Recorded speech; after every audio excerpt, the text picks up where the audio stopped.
Rocío.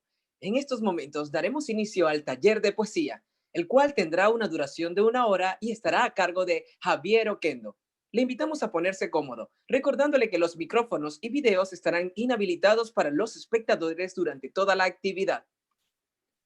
En la parte inferior de su pantalla está el icono de mensajes para que pueda realizar todas sus preguntas. Que lo disfruten.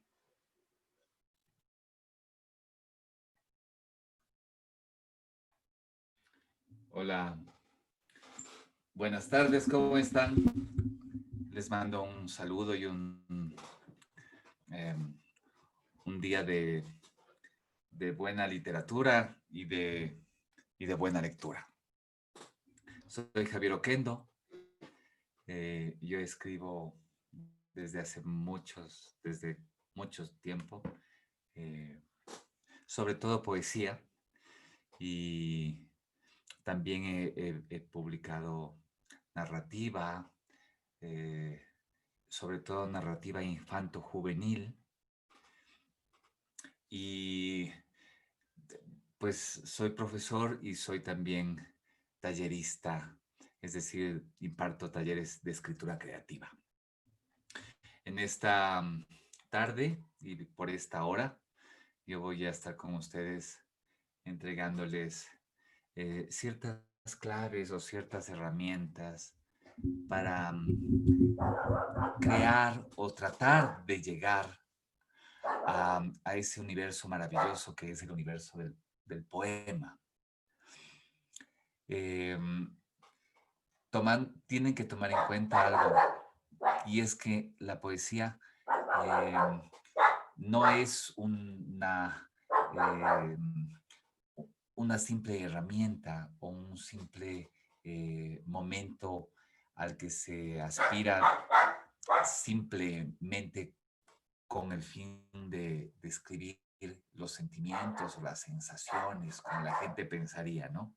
Es decir, que probablemente la gente considere que la escritura de un poema es escribir cosas que siente en su corazón, en su mente, y que tienden a ser cosas simplemente llamadas bonitas o agradables, y que eso se le traspasa al papel y se le escribe de manera cortada, haciendo una especie de frases sin una conexión o sin renglón seguido, y que esto fortalecería a, la, a, la, a las ideas de concebir a la poesía no como poesía, sino como versificación, ¿no? Porque nosotros podemos jugar con las palabras y con los versos, ¿no es cierto?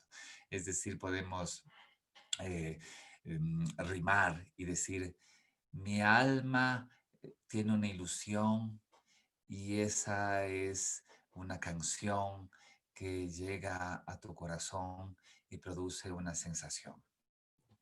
Eso en realidad no es un poema. Eso lo que es un eh, texto con rima, en donde uno puede ir jugando, ir estableciendo formas, pero no es un poema, ¿no? Es decir, en un taller de literatura lo que se entrega son las herramientas, son las experiencias, son las formas para tratar de llegar al poema, ¿no? Pero el poema en realidad tiene un halo de misterio. Eso es lo más bonito también, ¿no? Es decir, el poema nace no solamente de una situación de trabajo y de labor con las palabras, sino nace de algo a lo que vamos a llamar el misterio, ¿no? Que no lo llamo yo solamente, lo llamaron muchísimos grandes teóricos y escritores de la lengua, ¿no? Y entonces yo voy a comenzar compartiéndoles un poema para que en base a ese nosotros veamos a lo que me estoy refiriendo en este momento. Voy a compartirles un poema de un poeta ecuatoriano que se llama Euler Granda, y el poema se llama La Advertencia. Eso es lo primero que yo les, les, les daría como advertencia precisamente.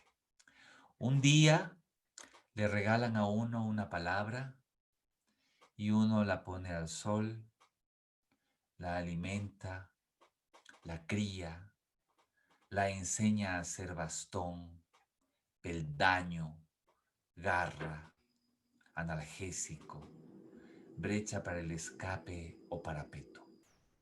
Uno le saca música, la pinta, la vuelve más pariente que un hermano, más que la axila de uno. Uno la vuelve gente y en los instantes débiles hasta le cuenta las cosas subterráneas de uno. Pero cría palabras y un día te sacarán los ojos.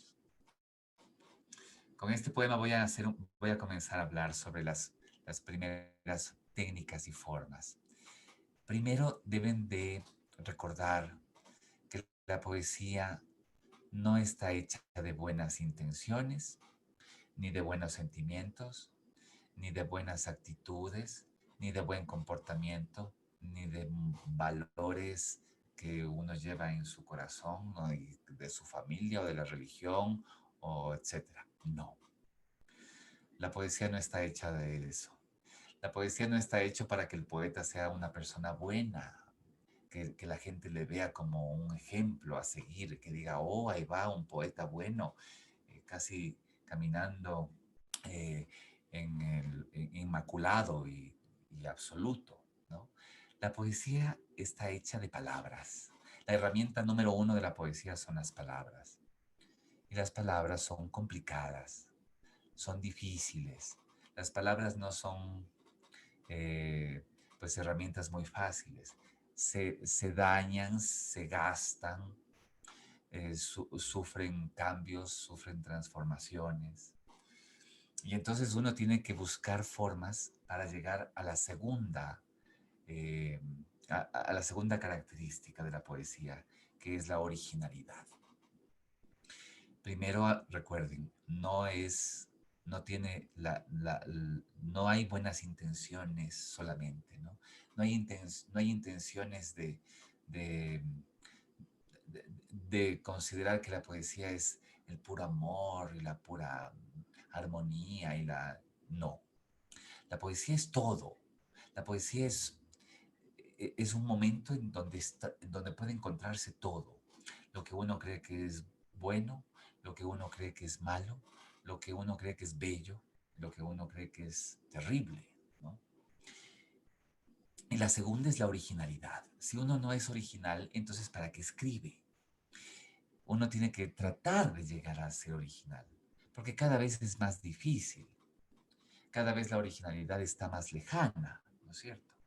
Entonces, es que viene un poeta como Euler Granda y primero lo que hace es personificar a una palabra. Dice, a uno le regalan una palabra y uno le pone al sol, la alimenta, le cría. Le está dando características de animal, de mascota, ¿no es cierto? La cría le enseña a hacer bastón, peldaño, garra a la palabra. Es decir, le está dando todas las características que podría tener una palabra en un poema o en un texto, ¿no? Acuérdense que todas las palabras que nos enseñaron como un solo concepto, en la literatura ya no son un solo concepto, son una cantidad de conceptos, ¿no? Fíjense lo que dice después. Uno la saca música, la pinta, la vuelve más pariente que un hermano. Es decir, está más cercano de uno que cualquier cosa, ¿no? Más que la axila de uno. Y fíjense qué palabra usa. La palabra axila, que en un principio parecería que es una palabra no, que está fea, que poéticamente no debería entrar en un poema, ¿no? Sin embargo, suena absolutamente original, absolutamente legítima en su concepto, ¿no? Y luego dice, pero cría palabras y un día te sacarán los ojos. La idea de decir eso quiere decir que vas a estar condenado a la poesía. No vas a poder liberarte de ese concepto, de esa forma, ¿no? que es una forma, inclusive se podría decir, hasta un poco hostil, la idea de la condena, ¿no es cierto? De estar absolutamente condenado a esa nueva, a esa nueva noción de la realidad.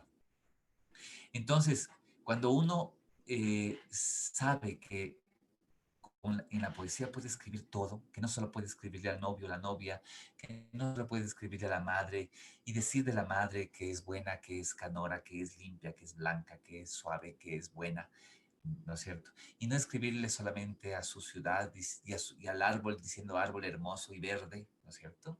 Entonces nos estamos enfrentando a una ruptura de lo convencional, de lo que nosotros creemos que es lo bueno, ¿no es cierto? Es decir, la poesía nos lleva por caminos que no son necesariamente los caminos que aprendimos como lo que era lo ético, la supuesta eticidad de las cosas, ¿no es cierto?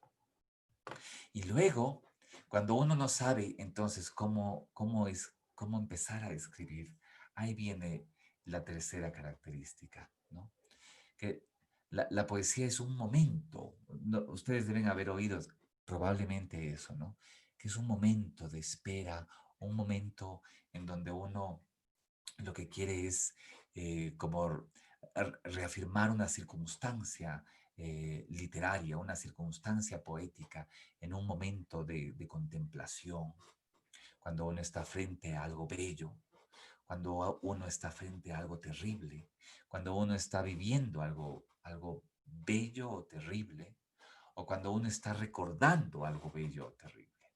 Ahora usted dirá, pero ¿y entonces cómo llego a eso? ¿No es cierto? ¿Cómo llego a esa magnitud? Uno debe llegar a esa magnitud tratando de inducirse a sí mismo. Voy a leerles un segundo poema, un poema extraordinario de un poeta peruano fascinante que se llama César Vallejo. Y el poema se llama Intensidad y Altura. Y es un poema que un poco va a explicar lo que yo quiero decirles en este momento de la inducción. ¿Cómo me induzco un poema? Es decir, la famosa idea de qué voy a escribir, qué voy a decir, qué voy a decir, ¿no? Fíjense, Vallejo, intensidad y altura. Quiero escribir, pero me sale espuma. Quiero decir muchísimo y me atollo. No hay cifra hablada que no sea suma. No hay pirámide escrita sin cogollo. Quiero escribir, pero me siento puma. Quiero laurearme, pero me encebollo. No hay tos hablada que no llegue a bruma. No hay Dios ni hijo de Dios sin desarrollo. Vámonos, pues, por eso, a comer hierba. Carne de llanto, fruta de gemido, nuestra alma melancólica en conserva.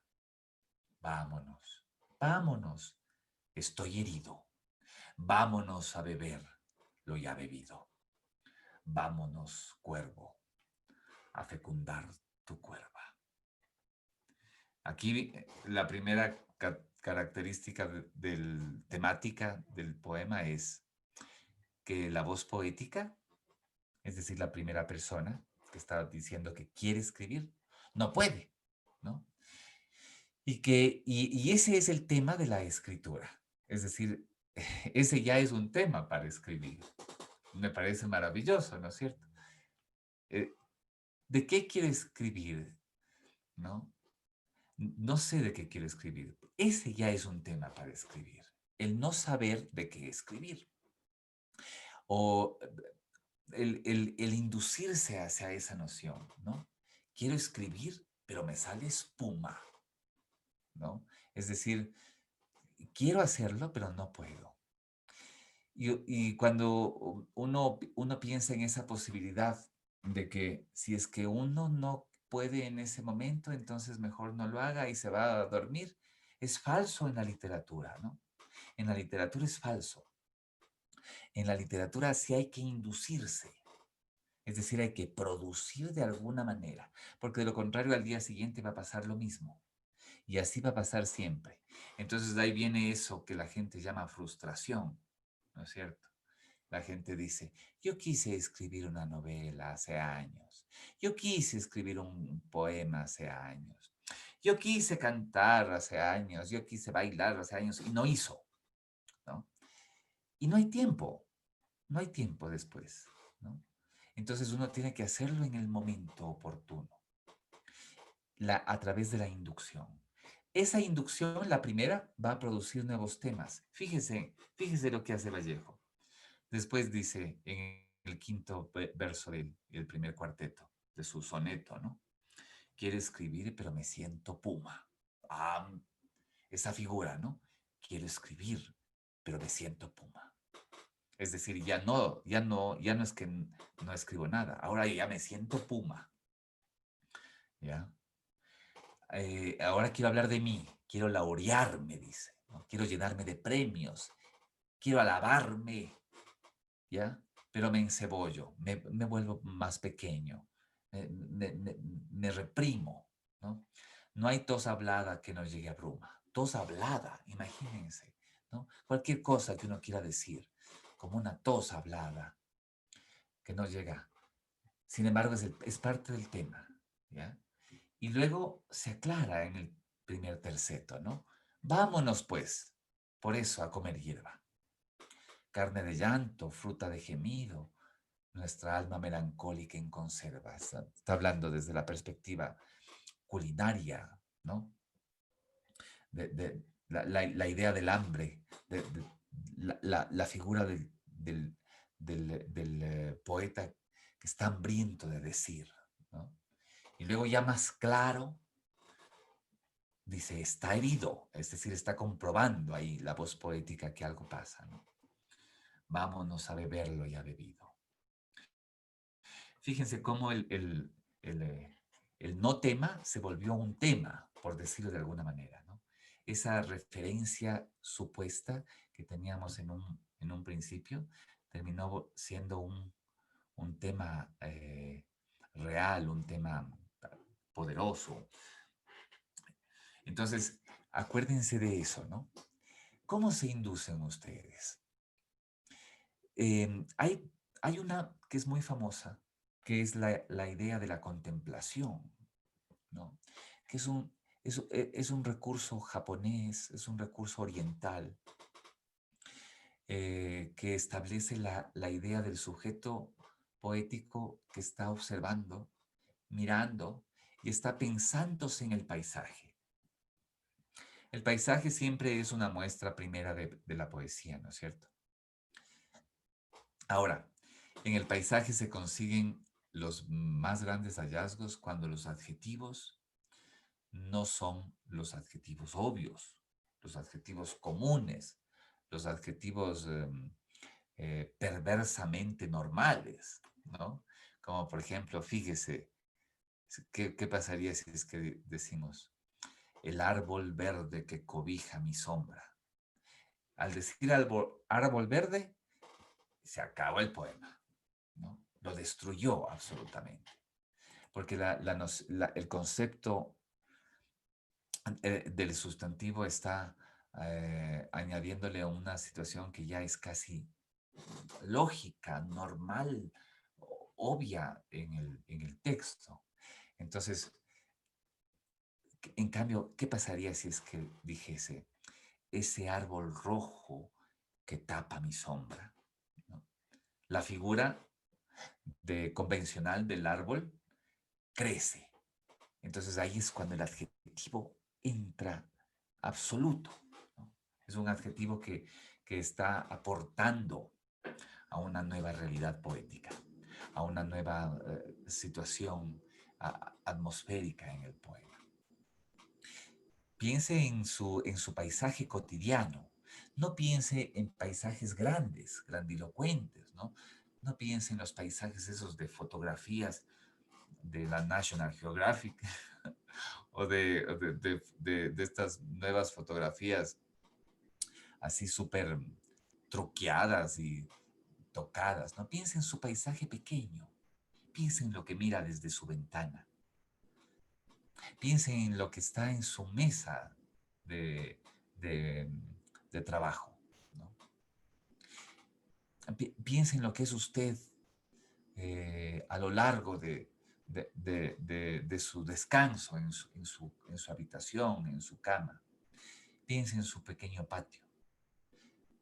¿Cuántas cosas estarán pasando en su pequeño patio que pueden ser absoluta y totalmente ligadas con el poema?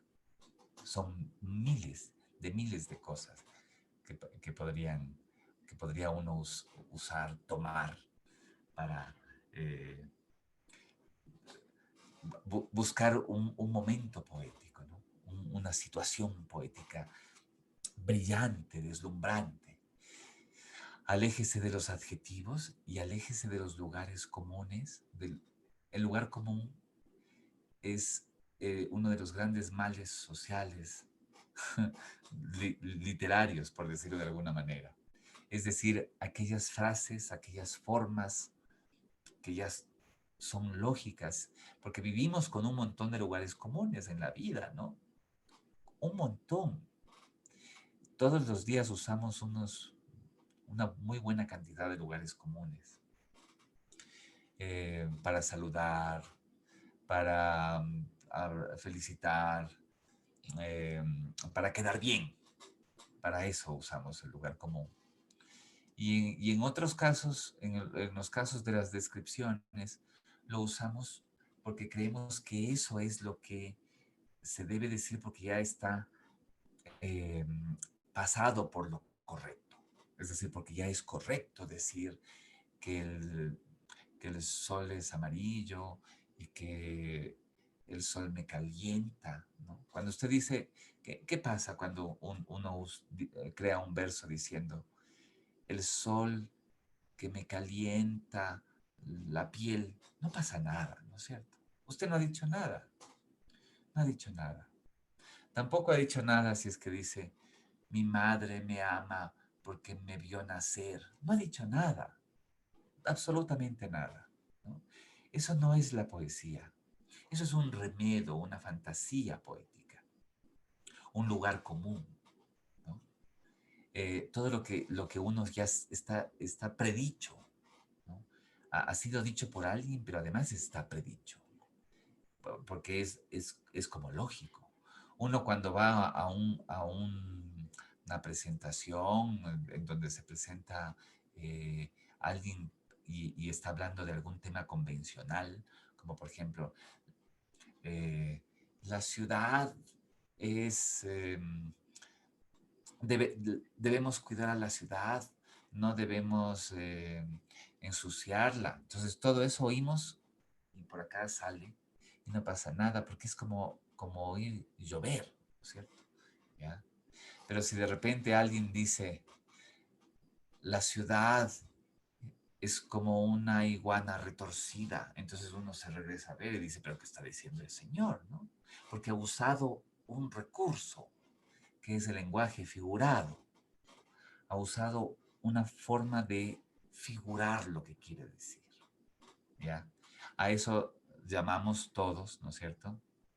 Eh, tropos o metáfora, ¿no? La metáfora es la forma más convencional del lenguaje figurado.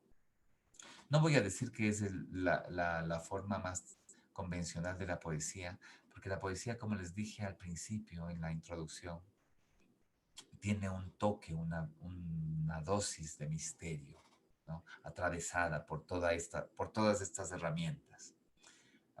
Casi todas estas herramientas están atravesadas por ese halo de misterio. La metáfora es una comparación tácita. Tácita quiere decir que viene ya puesta allí en en el elemento comparado y comparativo, unas ideas eh, que vuelven original a la forma de aprender, ¿no? Uno aprende comparando, sí sabía, ¿no? Uno hace dos cosas cuando aprende. Compara a través de analogías, ¿no es cierto? Y exagera. Cuando uno exagera es para que para que el otro se dé cuenta de que la situación, eh, de que va a pasar algo si es que se da esa situación, ¿no? La exageración es importantísima para entender el mundo. Por eso usamos un montón de exageraciones cuando hablamos y decimos que uno se muere de amor, que se muere de hambre y que se muere de frío y que, bueno, se vive muriendo, ¿no? Por cosas que en realidad no se muere, ¿sí me explico?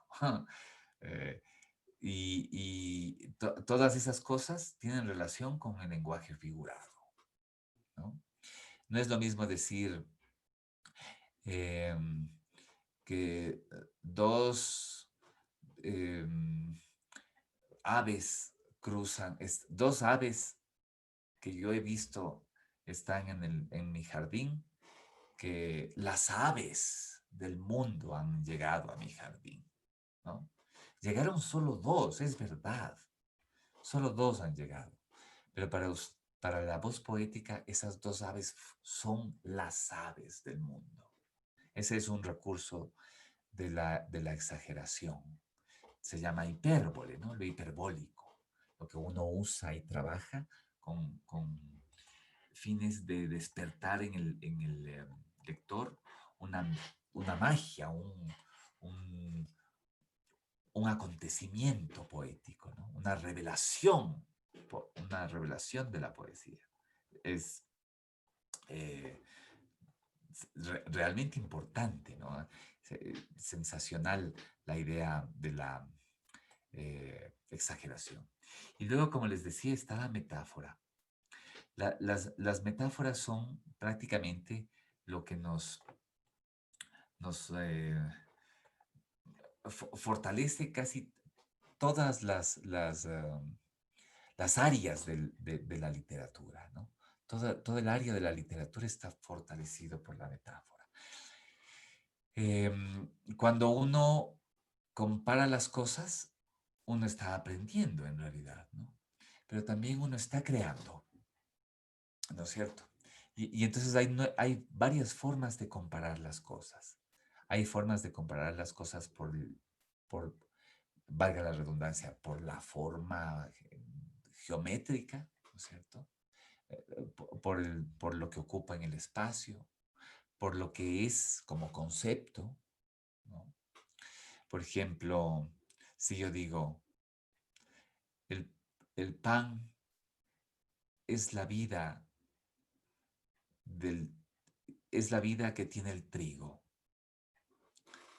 Entonces, eh, hay una representación allí, no de la forma, sino del concepto, ¿no? Que es la idea de saciar el hambre. Pero también podría decir, el pan es una luna carmelita, una luna café, ¿no? El color carmelita es el color café.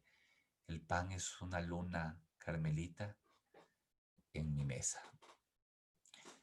Ya, ahí estamos hablando de la redondez del pan frente a la redondez de la luna.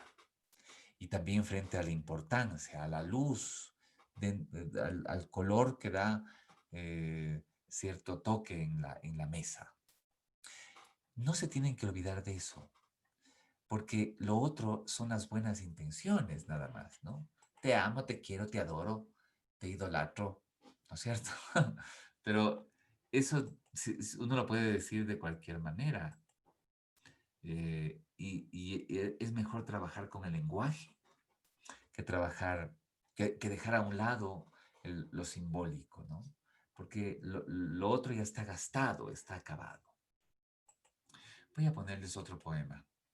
Este es de Wisława Szybowska, una poeta polaca. Adoramos mucho los poetas de fines del siglo XX. A Wisława porque es una poeta extraordinaria, llena de sentido del humor.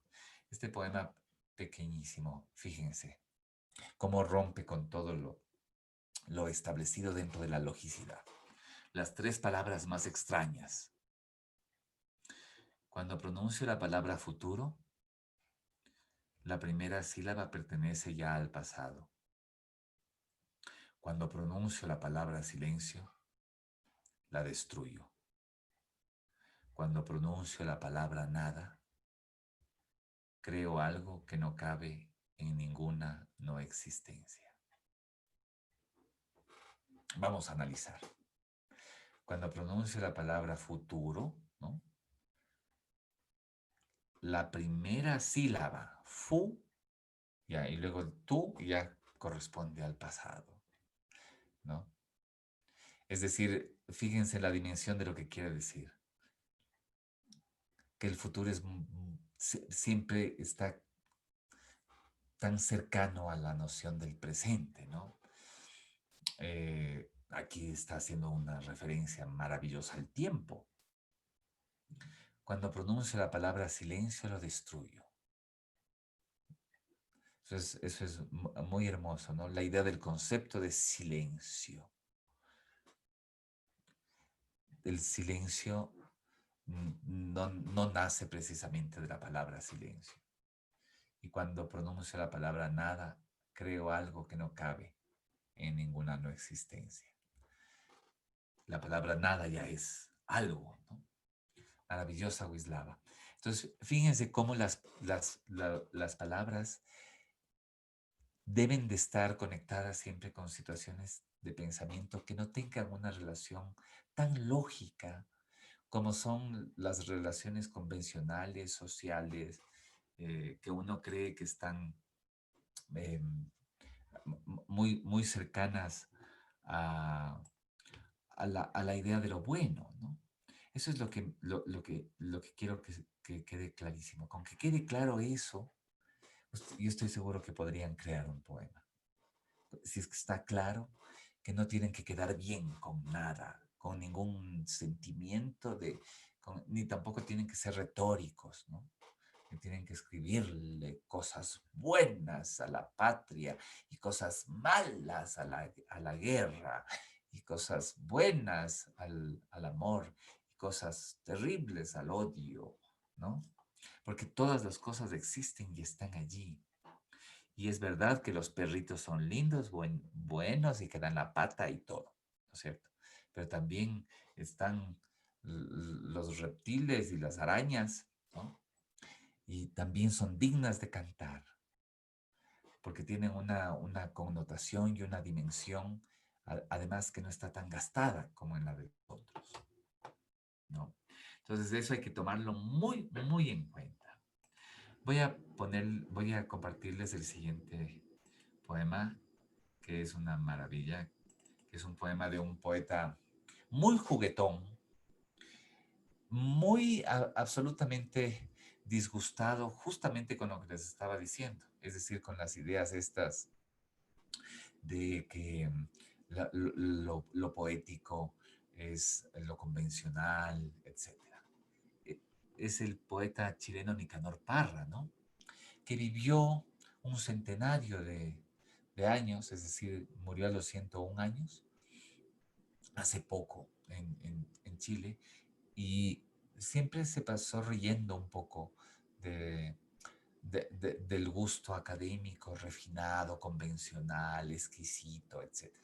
Por eso se llegó él mismo a autoproclamar como antipoeta, que quiere decir eh, un poeta que se va en contra de los entramados convencionales que ha hecho la poesía a lo largo de la historia, ¿no? Que es esto de te amo con el corazón, tú eres mi ilusión, eh, flor roja, bla, bla, bla. Todas esas cosas cursis, ¿no? No deben tener miedo a decir la palabra cursi. Cuando algo esté cursi es porque está cursi, ¿no? Voy a leerles el poema Cambios de nombre. A los amantes de las bellas letras, hago llegar mis mejores deseos. Voy a cambiar el nombre a algunas cosas. Mi posición es esta. El poeta no cumple su palabra si no cambia los nombres de las cosas. ¿Con qué razón el sol ha de seguir llamándose sol? Pido que se llame Misifus, el de las botas de 40 leguas. ¿Mis zapatos parecen ataúdes? Sepan que desde hoy en adelante los zapatos se llaman ataúdes. Comuníquese, anótese y publíquese que los zapatos han cambiado de nombre. Desde ahora se llaman ataúdes. Bueno, la noche es larga. Todo poeta que se estime a sí mismo debe tener su propio diccionario. Y antes que se me olvide, al propio Dios hay que cambiarle de nombre. Que cada cual lo llame como quiera. Ese es un problema personal.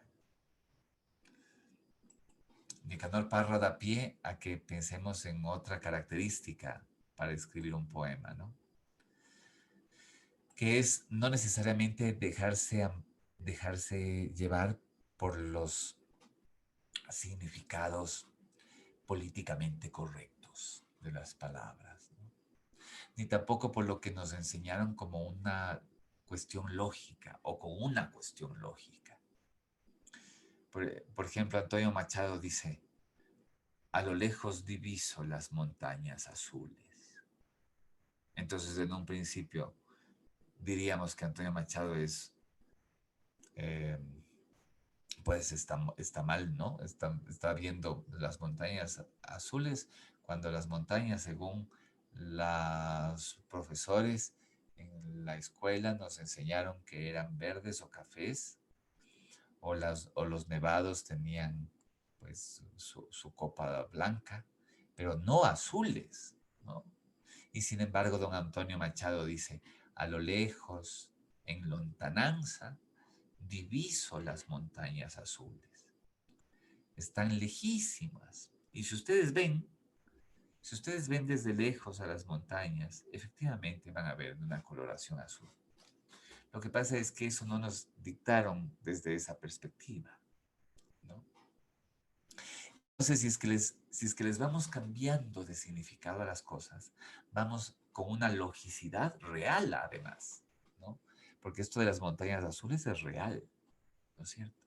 Sino que no está dicho porque lógicamente no ha sido dicho. Es como cuando nosotros en verdad sentimos algo, pero tenemos que sentir como sienten en las películas, o como sienten en las series de Netflix, o como sienten en las telenovelas, ¿no es cierto? O como nos dicen que debemos sentir en los libros de amor, ¿no? O como nos dicen que debemos sentir en la, en las formas clásicas, en cómo fue el padre y la madre de uno, cómo fue los abuelos de uno. Y cuando sentimos algo que no es lo que debemos sentir, tenemos miedo. O le convertimos rápidamente en algo que es convencional, ¿no? Fíjense, casi todos los conceptos que nos dicen en una primera vez son conceptos errados en la historia, no son equivocados. Por ejemplo, la guerra. Uno piensa y dice, la guerra es mala. Siempre será mala la guerra. Pero, por ejemplo, para Heráclito de Éfeso, para un filósofo griego, la guerra era el padre de todo, del cambio, de la dialéctica. Si no había guerra, no había cambio. Y si no hay cambio, no hay evolución. Entonces él decía que todo debe estar siempre en guerra, constante, ¿no? Para que todo vaya cambiando. Así es que uno dice, la guerra es buena, como nos dijo Heráclito. No sería lo mismo que la típica, ¿no? Que quieren que haya paz porque la guerra es mala y bla, bla, bla. ¿No es cierto? Ahora, uno tiene que saber cómo usar esas formas, ¿no? Y esas formas, lógicamente, van a ir amparados de una cuestión muy importante, que es em, la experiencia de uno. Si uno tiene experiencias, si uno vive momentos que quiere compartirlos, que les suenan diferentes, eh, entonces uno tiene que hacerlo, ¿no? Sin ningún miedo, porque el gran miedo el gran miedo no es de uno siquiera, sino es del otro, porque acuérdense que cuando uno escribe, uno sí está pensando en el otro, en su lector, en si es que va a quedar bien con su lector. A veces uno se queda en la figura del lector, uno mismo, y dice, qué vergüenza que decir esto que estoy diciendo, ¿no? Esto que estoy planteando, esto que estoy tratando eh, de decir y que tengo un poco de recelo, de susto, de miedo. Um, Voy a leerles el siguiente texto, ¿no? El siguiente texto eh, tiene que ver, perdón, ya me perdí. Ahora se me fue. Tiene que ver justo con la idea esta del lector. Y es un poema de un famoso eh, autor francés, muy famoso, ¿no? Del siglo XIX, llamado Charles Baudelaire. El famoso Baudelaire escribió un texto dedicado al lector, es decir, a ese ser que siempre está al lado nuestro y al que le tememos, más que temernos a nosotros mismos cuando escribimos algo distinto, decimos, "Sí, pero ¿qué pensará la gente de lo que estoy diciendo?", ¿no? Entonces, la primera idea es, pensará que soy malo, ¿no es cierto? Uno dice, ¡ay, pero aquí el muchacho está hablando de besos y no tiene edad para los besos? Y aquí está hablando de desnudos y no tiene edad para hablar de desnudos. ¿Sí me explico? Entonces, es el miedo. El miedo es casi limitante en todo, ¿no? El miedo es lo peor que existe, porque el miedo limita todo. Limita todo. Yo sé que también es una forma de cuidar a la gente, el miedo, ¿no? Uno con miedo se cuida, pero también uno se limita demasiado. Voy a leerles el poema de Baudelaire. La necedad, el error, el pecado, la tacañería ocupan nuestros espíritus y trabajan nuestros cuerpos. Y alimentamos nuestros amables remordimientos como los mendigos nutren su miseria. Hasta ahí. Fíjense lo que está diciendo, ¿no? Está diciendo justo lo que no nos dice nadie nunca.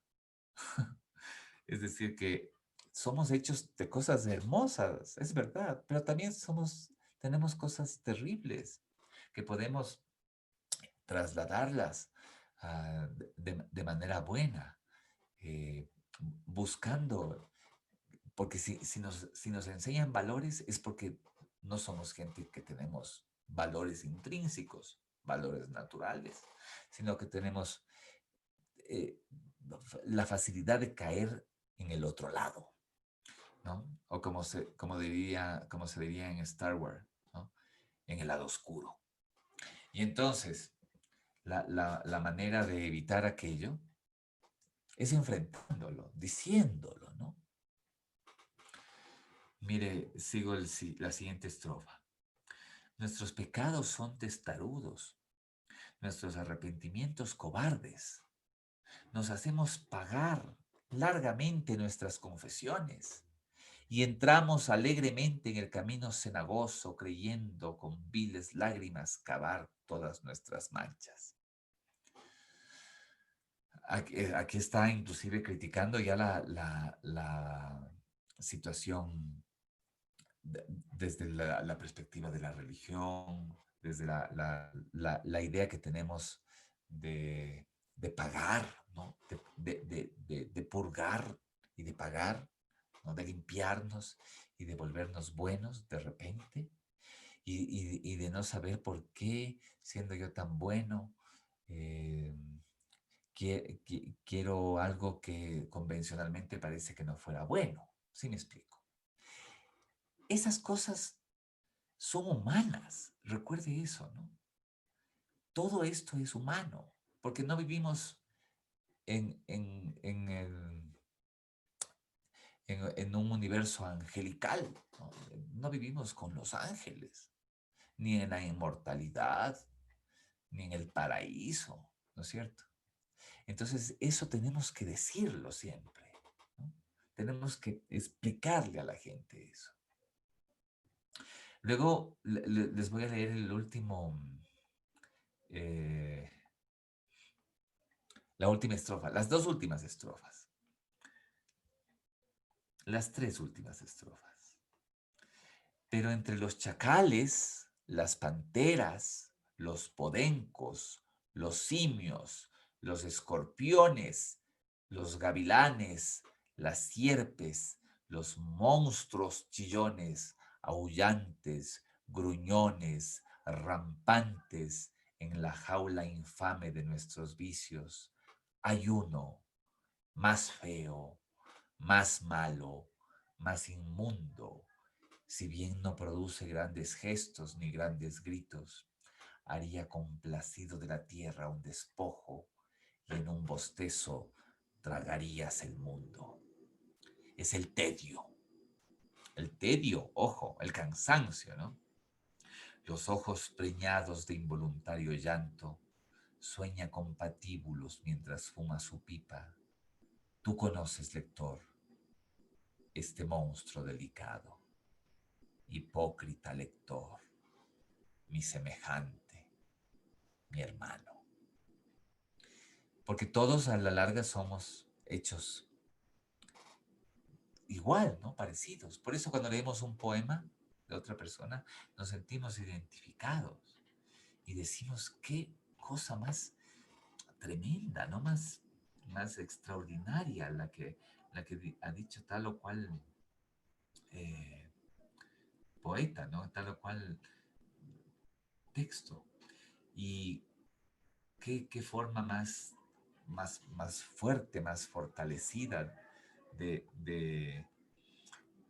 de utilizar los nuevos recursos y hacerle saber al mundo que nosotros somos unos humanos normales. ¿Ya?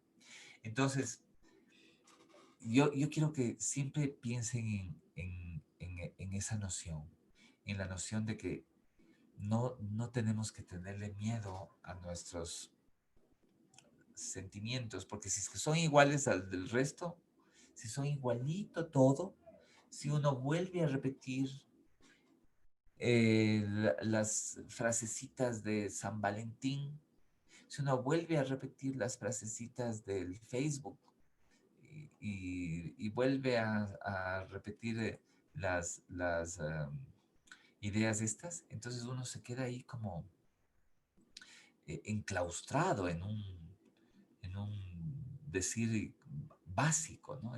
Y que no aporta nada y que no sirve para nada, ¿no? Voy a compartir ahora otro magnífico poema. Les he dado muchos nombres importantes, ¿no? Y como pueden darse cuenta, tampoco les he dado poemas para iniciarse, sino poemas ya hechos, como sabidos, ¿no? Poderosos, importantes. Es decir, es más o menos como cuando uno va a un curso de natación y entonces le dice, quiero aprender a nadar, pero enséñeme a nadar poquito, ¿no es cierto? ¿Cómo? Pues, ¿no es cierto? Uno o nada o no nada, ¿no? Enséñeme a nadar un poquito nomás. Después de que me enseñe un poquito, me enseñe un poquito más. No. Lo que sí se tiene es que comenzar por el principio, lógicamente, ¿no? Es decir, bueno, me introduce la cabeza y vamos a ver si es que puedes resistir o si no le tienes miedo al agua, o si tienes un trauma, etcétera. Lo mismo es con la literatura, ¿no? Lo mismo. Miren este maravilloso poema de Jorge Luis Borges, otro autor que deben haber escuchado, me imagino, hablar de él. Se llama Los espejos y dice así: yo que sentí el horror de los espejos, no solo ante el cristal impenetrable donde acaba y empieza inhabitable un imposible espacio de reflejos, sino ante el agua especular que imita el otro azul en su profundo cielo, que a veces raya el ilusorio vuelo del ave inversa o que un temblor agita. Les pongo en escena, ¿no? En la voz poética dice que sintió el horror de los espejos por los reflejos infinitos que tiene.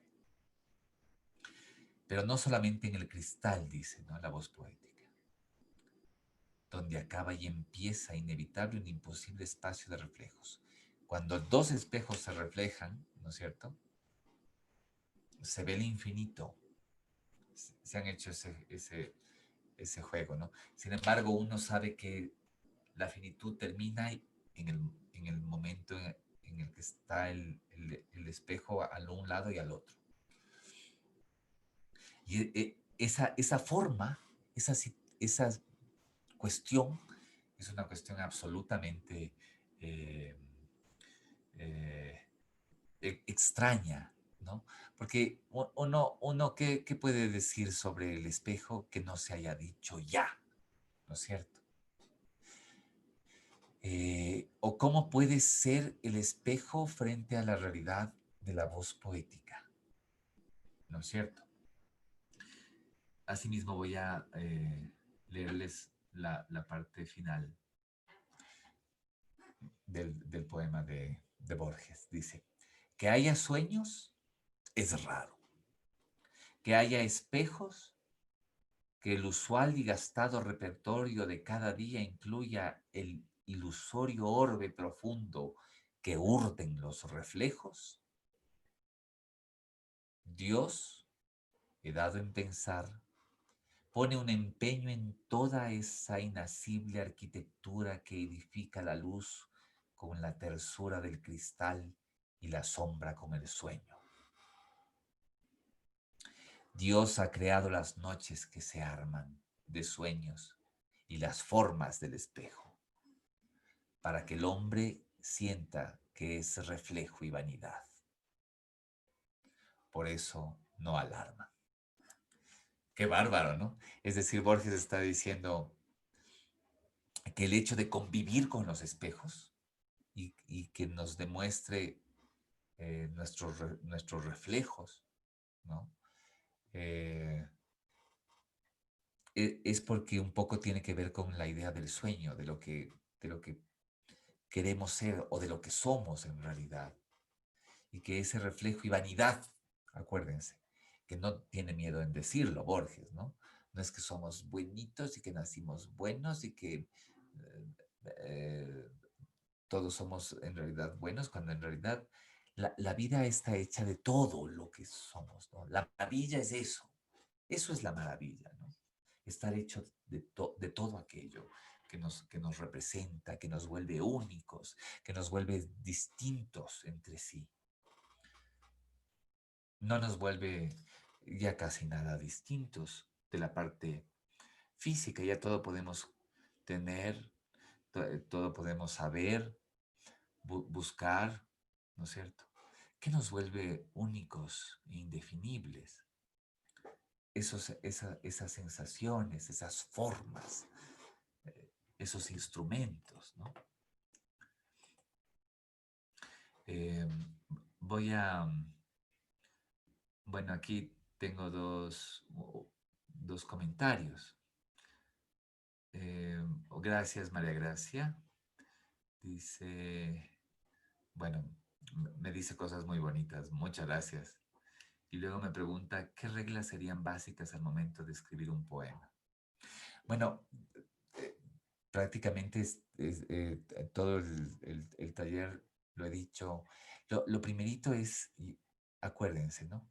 El uso de palabras originales, la, y la, el uso de la metáfora y la hipérbole, que son dos de las formas grandes para poder enaltecer un texto, y nunca dejarse llevar por lo que ya ha sido eh, visto, interpretado, conectado a lo común, a lo típico, a lo que se dice, ¿no? Sino más bien cosas absolutamente nuevas que están aquí, en uno mismo, ¿no? No hay que tener miedo a eso. Para eso hay que usar la técnica de la comparación, la técnica de la metáfora, la técnica del símil, ¿no? De, estas formas de comparar o de exagerar son las formas que ayudan a simbolizar. Uno tiene que crear símbolos, ¿no? Esas simbologías son importantísimas. Y son las formas que les van a ayudar a ustedes un poco a decir las cosas de manera diferente. Porque debo recordarles que casi todas estas nociones o estos formatos eh, en- de la poesía son ya, han sido muy usados, ¿no? Muy trabajados. Entonces uno lo que estás queriendo es un poco buscar alguna forma para ser auténtico. Pero la única forma de ser auténtico es a través de uno mismo. Es decir, el estilo es uno mismo, es lo que siente uno mismo, ¿no? No lo que sienten los demás. No se dejen llevar, por favor, por lo que quieren el resto oír, sino por lo que ustedes creen que es lo original. Esa es la posición, esa es la postura, ¿no? Muy bien. Em, si es que no hay más preguntas, entonces deseo pues agradecerles a la gente que estuvo en más que un taller, era como un acercamiento, ¿no? A lo que pueden ustedes hacer para escribir un poema, para tratar de llegar a ese poema. Porque acuérdense que a lo largo de todo, luego de todas las herramientas, luego de todos los ejercicios, la poesía está ligada con el misterio. Es como un momento del día, ¿no? Como una iluminación del día. Y eso es verdad, eso se da. Entonces, ha sido un gusto y espero que muchos de ustedes, de todos los que están aquí, alguna vez pronto eh, escriban poemas y yo pueda tener la dicha de leerlos. Les agradezco infinitamente, agradezco a la Filquito por la invitación, agradezco a Girándula, al pabellón de literatura infanto-juvenil, eh, y los veo muy pronto. Y no dejen de escribir, por favor, no dejen de escribir de ninguna manera, es decir, indúzcanse a escribir. Ese es mi gran consejo. Abrazos.